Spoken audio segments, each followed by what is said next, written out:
Hello, बोला ना. Hello. काय चाललं पाहुणे? बरेच दिवस झाले, फोन नाही त्यांनी. माझा फोन लावला होता, आजारी आजारी. तब्येतच बरोबर नाही राव, लय आजारी आहे. आता बी आजारीच का? काय फोन होते लागले बा तुमच्या माग? कधी फोन केलं का आजारी आजारी आजारी? काय करतात त्याला? मोठ्या दवाखान्यात तरी दाखवा. अहो, लय दवाखाने केले.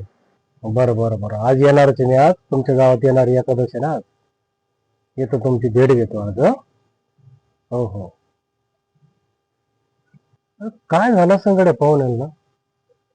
कधी फोन केलं का आजारीच म्हणते. एकदा गेल्याशिवाय ना काही कळणार नाही आपल्याला. आज आहे ना कोणत्या परिस्थितीत जातो तर पाहुण्याचं काय दुखत आणि एकदा पाहावंच लागेल मला. त्याच्या मला चैनच पडणार नाही गाड्या. चला, नाही ऊन आहे गाड्या. लई ऊन तापलं हो. हा, आलो आलो, पाहुण्याला भेटायला आलो. बाई, कुत्र्याला बी कळतं पाहुण्याला भेटायला आलो. पाहुणे ऐका. पाहुणे आले वाटतं. एवढ्या उन्हाचे आले का? किती ऊन आहे? अरे बा, काय ऊन आहे. बसा पाहुणे, बसा. थोडं फॅन खाली बसा. ऊन आहे लय, बसा जरा.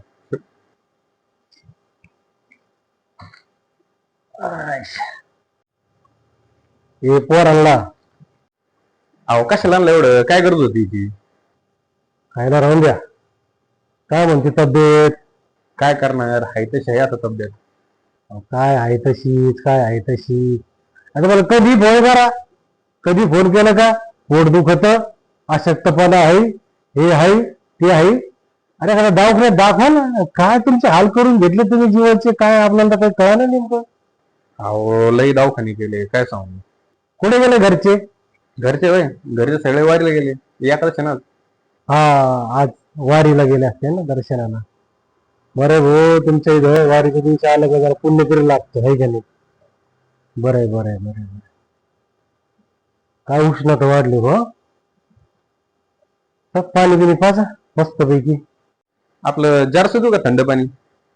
जारचं नको. अहो, तिने मुतखडे होते. जारचं बिरचं नको, आपलं नळाचं पाणी पाजा, नळाचं. द्या चांगलं नळाचं पाणी आणा आपलं. घ्या पाहुणे, नळच पाणी घ्या. लई तहान लागली होती पाहुणे. काय होतं, ते जारचं पाणी नाही ना आमच्या गावामध्ये. जारचं ते लहान लहान पोरं बी जारचं पाणी देते तो. हे दवाखाने पोट दुखत, हे दुखत, सोनोग्राफी गेलं त्याला मुतखडे झालेले. त्याच्यामुळे आम्ही जारचं पाणीच पित नाही. हे आपलं लगेच नळाचं पाणी चांगलं एकदम. अहो, आमच्या गावात पण लय मुतखड्याचे पेशंट आहे. काय सांगू तुम्हाला.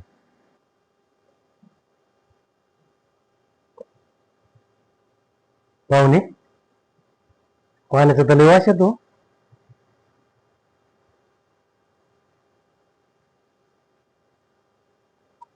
अहो, आत्ता 4-5 दिवस झालं तेव्हा पाणी भरले.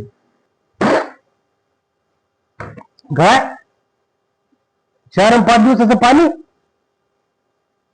आता तुमच्या डोक्यात बिकत पाणी झालं का काय पाहुणे?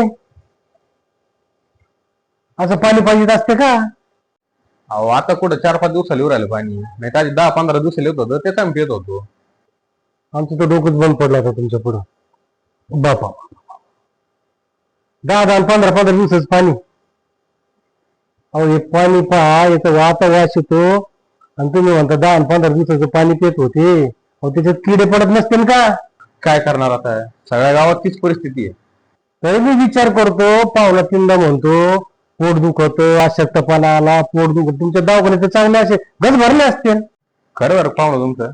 सध्या दवाखान्यात लई गर्दी आहे. सगळं पोटाचे आजारी असे पेशंट येऊ राहिले आणि त्याच्यात तर लहान पोरांची जास्त संख्या आहे. इतकं घाण पाणी पिता का तुम्ही? अहो, आमच्या गावात रोज रोज पाणी आहे आम्हाला. आणि तुमच्या इथून जातं आम्हाला पाणी, प्रवराला दिचं, गोदावरीचं पाणी आम्हाला तिकडे येतं. आम्हाला रोज पाणी येतं, टायमाच्या टायमाला येतं, रोज 6लाच पाणी येतं. तुम्हाला येतं वेळेवर पाणी? अहो, कशाचं काय, त्यांच्या मनाला वाटण तेव्हा पाणी सोडत येत. टाइम नाही काही नाही, वाटलं मनाला तेव्हा सोडायचं फक्त. अहो, असं इतकं घाण पाणी पिल्यावर लोक आजारी नाही पडायचे तर काय पडायचे? हा, पाहुणे, तुमची तळतळ आहे ना एकदम खरी बरं का, पण काय करायचं कोणीच ऐकत नाही. नाही राव, मला तरी वाटत नाही तुमच्या गावात कधी काय बदल होणार. आता बी त्या पुलावरून येत होतो तर तिथं तर काय कधी या तिथं घाणाची वास हे असं नाकात दाबून यावं लागतं. अरे वारकरी लोक बिचारे जाताना येताना नाक दाबीत इकडे पकड पडलेले ते कचरा पडलेला. अरे काय तुमचं गाव साधू संतांचं गाव देवी देवतांचं गाव आहे. अरे तुमचं किती मोठं नशीब आहे, किती मोठं भाग्य आहे तर तुम्ही इथं जन्मले. ही देवांची भूमी आहे आणि तुम्हाला कधी बी या तुमच्या गावामध्ये कचरा आहेच, घाण आहेच. ते पाणी शिळ वास येतं 8-8, 10-10 दिवस त्याच्यात किडे पडत असते. कसे आजारी पडायचे नाही तर कमी पडायचे. तुम्ही वरड करता का नाही?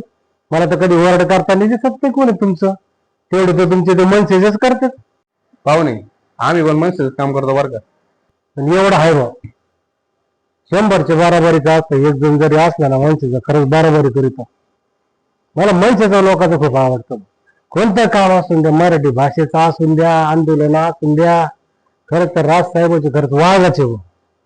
मी तर म्हणतो गावात जर कधी असे 2-2, 5-5 जण जर कधी मनसेचे झाले ना असे तयार वाघ, अरे ते याला पळायला जागा पुरणार नाही आणि काय तुम्हाला पाणी देणार नाही, तुम्हाला सोयी सुविधा करणार नाही.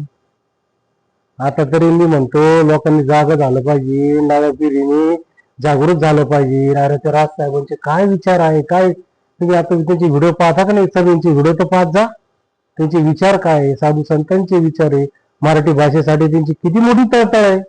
हा त्या पक्षामध्ये सहभागी झालं पाहिजे. तर हे बाकीचे ग्रामपंचायत, नगरपंचायत, पंचायत समिती वटणीवर येते. आपले पोरं तिथं गेले, निवडून गेले तर तिथं त्यांच्यावर धाक राहील. या असं तुम्हाला गढूळ पाणी घाण पाणी त्याची वेळ येणार नाही, तुमचे गाव स्वच्छ राहतील याचा विचार केला पाहिजे. पाहुणे तुम्हाला एक सांगतो, एक दिवस का असेल ना तर प्रत्येक गावागावात मनसेची शाखा असेल. प्रत्येक गावागावात ग्रामपंचायत असो, नगरपंचायत असो, जिल्हा परिषद, नगर परिषद, महानगरपालिका, प्रत्येक ठिकाणी मनसेचा सदस्य असला. आपल्या महाराष्ट्रामध्ये रोखठोक भूमिका मांडणारा पक्ष असेल तर तो फक्त मनसेचा. आता तरी बाबांनो हा व्हिडिओ पाहिल्यावर जागृत व्हा रे आणि वा मनसेमध्ये सहभागी एकदा.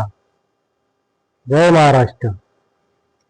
मी पाईक राज ठाकरे साहेबांचा, मी पाईक मनसेचा, मी पाईक महाराष्ट्राचा. जय महाराष्ट्र.